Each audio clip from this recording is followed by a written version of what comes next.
My name is Park Howell. I want to thank you for being here tonight, and thank you, Tom and Dave, for inviting me to come and tell you a little bit about my story and how Tom, in a really amazing way, helped ignite me, almost a year ago.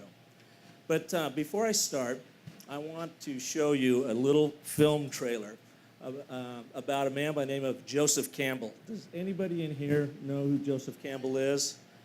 And it's okay because very few people do. He was one of America's foremost mythologists.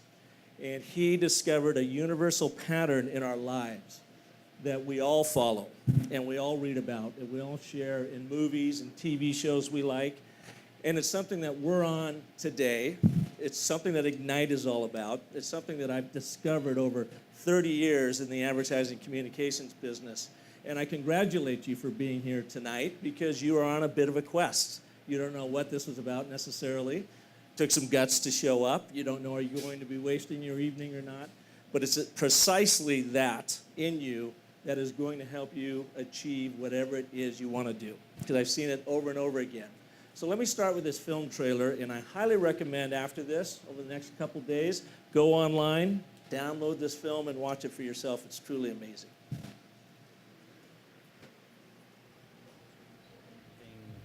Myths teach us is to go beyond the limits of our possibility. Joseph Campbell was one of the leading mythology experts of all time. He diagrammed all of our stories. He finds this one story within all the stories that we can relate to no matter where you come from. And he called it the hero's journey. All the heroes, all the villains, they're all in there because they're all in here. This is where they come from. In other words, we're not separate from the characters we see in our movies and in our novels. They are us. It's one journey. If this path of the hero's journey is fairly simple, why then is it that everybody isn't living it? It's very difficult for a person with the media, with advertising. There's no creativity. You end up on that treadmill and you can't get off. We are each our own greatest inhibitors. The one thing that keeps people small is their fears, or as Campbell says, it's their dragons. It's a beast, it's a monster. I'll never forget seeing the ramp and this wave of fear just crashed over me. It's going from an unsatisfying life to a satisfying life by pushing through the scariest things you can imagine. I think people wake up to the fact that they're the hero of their own life when they get tired of being the victim of it.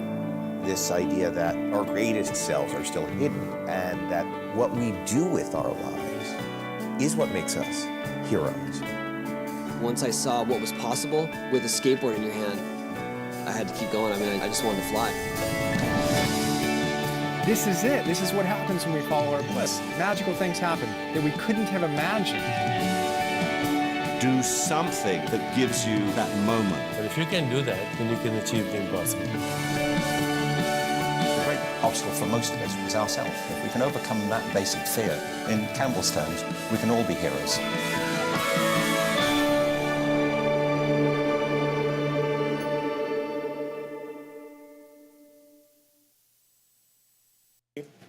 And something I really highly recommend that you see, and it's what I start every talk with. I was in San Antonio 2 weeks ago presenting to the Association of Commuter Transportation Professionals, as exciting as that sound, but I had 500 people in an audience for their 4-day workshop, and I was kicking it off, and they all glommed onto that. I've done it with attorneys in Chicago, with CEOs of Goodwill International in Augusta, Georgia. And why this piece is so strong is because it resonates with all of us. So let me tell you a little bit about my journey and how I got here on the stage today. So I started way back when, Seattle, Washington, born in 1961, one of 7 kids. Now these are 7 kids born in 9 years. So you can imagine what my folks have been going through and what they put us through. My dad was a Depression-era father. He grew up in North Dakota where one Christmas he got a single present, and that was a pair of gloves because they were living in conditions that were 20 below zero. And he said it was the best present he ever received. That's me in the middle, and I'm surrounded by 2 engineers, a couple people in the horse business, a farrier, a physical therapist now, And I was the one that struck out more in the creative realm. I did a lot of things. Creative music in particular caught my attention. This is me taking piano lessons. I started when I was in the 3rd grade, went up through high school. In the 9th grade, I was starting to discover girls, and I had a paper out and I had all this other stuff, and my mom came to me and said, listen, you're not practicing the piano. We don't want to pay for it anymore if you don't get serious about it. And so I remembered at that point in my journey, I thought, well, if I quit now, I will probably never forgive myself. So I got to stick it out, get through it, and continue with my piano lessons. By the way, we were also big on the Brady Bunch and the Partridge Family. I don't know if you've ever seen those shows, but the Partridge Family bus was painted just like my hat. So it all worked very, very well together. As I was growing up, coming from a Depression-era father, you can imagine it was all about work. He would say, pick up that shovel or someone else is going to. It was all about a work ethic. And it was what we talked about earlier, about you've got to go to school, you've got to get a good job, you've got to get a good education, and you've got to rise up through the ranks. But I was a rotten student. I hated school. It was so boring to me. It was just rote, and it's not the way my brain is connected at all. It's not the way any of our brains are connected. Our brains are shaped for story. So education, unfortunately, with all of its best intentions, educates the storyteller out of it. In fact, I will say that you were probably at the top of your game as I was in kindergarten. And then as 1st grade comes, and 2nd grade comes, 3rd grade, heaven forbid you've got an MBA. Because if you go and get an MBA, they absolutely suck the storyteller out of you. In fact, I now lecture at Arizona State University in their W.P. Carey program, and I am one of the last people they bring in before their graduates go and get their diploma. And my whole thing is how not to become an MBA zombie. That do not show up into a conference room and suck the life out of it. The data's important, but you've got to turn it into drama and story. Anyways, when I was growing up about this age, in 1979, I went to my very first concert. And it was Elton John. And he was my superstar. I mean, he was in his heyday. It was at the Seattle Center Coliseum, and my older brother took me so I wouldn't get in trouble. And he had really rotten seats. In fact, we were sitting right behind the stage. But I loved him, because what I didn't realize was as I was sitting there, I could look right down the piano at Elton John playing, but I could see his whole apparatus. I could see the grips coming and going, the musicians coming on and off the stage. When they went for some big theatrical explosion of performance, I could see the guys bring the lights down the entire Coliseum, and I felt like I had this front row seat for the inner workings of this marvelous, marvelous performance. And so that, got me thinking, what could I do with music? Because I wasn't a particularly gifted piano player, nor did I really like the performance side of it, but I started thinking more and more about it. This is me about that time with my brother.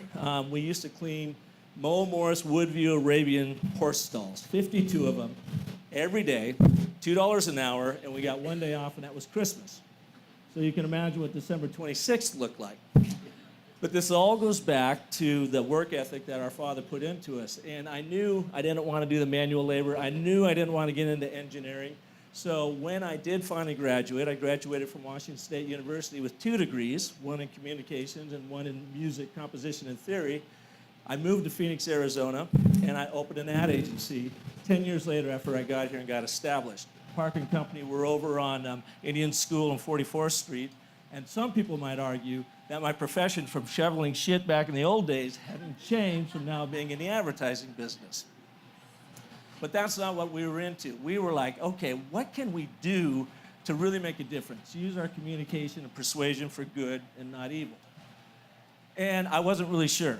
We would do campaigns, and we would have some successful campaigns and not so successful ones, and I couldn't put my finger on what really made it all tick. But we were successful enough that we were carrying on and on and on. Well, about 2006, our middle son, who graduated from Arcadia High School here in town, went over to Chapman University and studied film. He was always fascinated with film. He came up making little stop action figures. He even got a film in the Phoenix Film Festival when he was a senior in high school. He was a great student, and so he would always call me about the different lectures they had and what he was seeing and the different editing classes. So I asked him to start sending me his textbooks because I wanted to know, what did Hollywood know about creating epic, epic stories that we could use in our line of work to create communications that we could rely on, that were going to work and were going to knit together meaning in people's mind. That's when I first met Joseph Campbell, and I started studying him. And I started looking at this hero's journey, and I started overlaying that universal pattern with everything we had been taught about communications. And I realized that this rote learning, where they dumb it down and they try to make it really technical, was nothing more than the hero's journey. The other thing I realized was we were talking at you, at consumers, trying to beat you over the head and trying to interrupt you when I said, this is stupid. We need to interact with their lives. We need to understand and get involved in the hero's journeys that they're on. And when we do that, when we're creating brand strategy or tactics or whatever, if you've seen any of the Goodwill commercials over the last 10 years, that's our work. And some of the best indication of how we were able to wrap the journey of Goodwill into the journey of their shoppers and their donators and so forth. So as I was continuing to study this, I was fascinated, and I started doing more of these sessions on storytelling, and I started dialing into it a little bit more. And then we started work with Mac 6, and that's where I met Tom. I saw Tom's presentation very similar to what you saw tonight, and I said, this is really interesting, and I asked him, can I go through the process? And I did go through the process with him, and he took actually a couple of other folks through the process. And it blew me away because we do the studies and that understand what are your talents and so forth. I'm not sure of my next slide here, but I think it's taking us into, we'll skip through this. I was lucky enough to be named Ad Guy of the Year in 2010. So I was doing something right, but I still wasn't quite sure what it was or how the storytelling thing was working. So then I met Tom, and I found out, again, much like Courtney, that one of my main talents was the ability to effectively communicate and move a room. People always said, Park, you have so much passion. And I could go in and pitch programs, and I could present creative because I had a lot of passion, but I would walk out of those rooms and think, passion isn't enough. Am I just making this stuff up? Where's the depth to that passion? Tom helped me find that depth, and it was really obvious. It was such an aha moment after a couple minutes, or a couple hours into it, I should say, that when we went through this process, he started backtracking. He started looking at my journey from the beginning. And he asked me some questions about favorite movies and that kind of thing. And he goes, Park, what I am finding your immense curiosity is understanding, why does creativity work on us? Why does artwork work on us? And I go, really, why are you arriving at that? He says, well, what did you study in college? Composition and theory. Why did you study composition and theory? Because I was really interested in how music worked on us. Then I started thinking about that Elton John concert. Then I started thinking about my favorite movie, Amadeus. And he asked me about that, and he goes, why? And I go, I love that movie because I just picked it apart, and I wanted to understand where were the writers coming from when they're talking about the pieces that they picked when they talked about Mozart.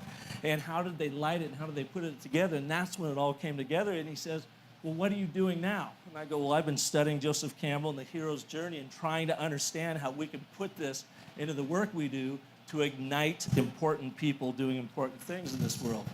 And so as we went through this process, I found out, my number one curiosity is, how do great storytellers arrive at the nuances that truly make a difference, that captivate you, the audience, and help move it forward? Now, the parallel to me in all of this, when you saw that beginning on Joseph Campbell, is in the hero's journey, in the story cycle, you always have a thing called an inciting incident. And what the inciting incident is when something happens in your life, you may have caused it, or it may have been brought upon you, that turns your world upside down and sets you on a new trajectory. And it's scary, like you saw in the Finding Joe. You're not sure what's going to happen next. You're not even sure why you're doing it, but it feels right. You even may get ridiculed from people. You may have parents saying, what are you thinking? You may have friends say, why are you throwing all that away? I thought you were going this direction when you decided to go this direction. Well, Tom was the inciting incident in my life. I mean, I knew where I was going, but it was like that crappy car you have that you kind of runs most of the time, and when you try to turn it off, it diesels and doesn't quite always turn off. Well, that was kind of my career, until I really realized what Tom showed me, clarity in what I was doing was what I was supposed to be doing already. He gave me the conviction to follow it fearlessly, and he gave me the confidence that I could do this. So what I did at the beginning of this year is I turned the reins to our agency over to our creative director. And I said, I need you to run this for a year, maybe 2 years, because I need to go and follow this path of really defining what this hero's journey is for people, for our company, and for the people that hire us to help them move their causes. So just in this short amount of time, since we did this, I have just literally today finished writing my book that people have asked me for 4 years on the power of storytelling. Yeah. And I must thank Tom, the folks at Ignite, and my agency for backing me up on that. I just came from ASU today, where I spent the day working with the School of Sustainability. They've invited me and asked me to create the communications curriculum for the new Executive Masters in Sustainability Leadership, which we'll be launching in January. I mean, blew me away. Yeah, thank you. And I'm just as shocked maybe as you are. A couple other things. So, as you saw in Finding Joe, and what happens when you finally get this ignition and you take off, is these doors open up that you didn't even realize were there. In April, I found myself giving this same presentation, actually a workshop in Hearst Media on the 24th floor in downtown Manhattan, which then led to another gigantic piece of business in Fresno, California that I came back from on Monday, the largest electronics recycling company in the world, called Electronic Recyclers International, are bringing us in to help them with their story. So something that's doing really good in this world. And then finally, our youngest son, who I haven't talked about tonight, was having some challenges. And since I saw the such success that I had with Ignite and what it did with me, I sent him in a couple weeks ago, and he sat down with Tom and went through the program, and now he is ignited. And what he is looking to do is helping kids coming out of high school that have challenges. It could be everything from physical abuse challenges to drug abuse challenges, to help them overcome that in their young lives to move on to something greater. So I would like to finish by saying, I wish I could have done this 30 years ago. I would have given anything for something like this 30 years ago, because it has given me such clarity, conviction, and confidence in what I'm doing right now that I highly recommend it. My hat's off to Tom, and I'm really glad that he followed his bliss. Thank you.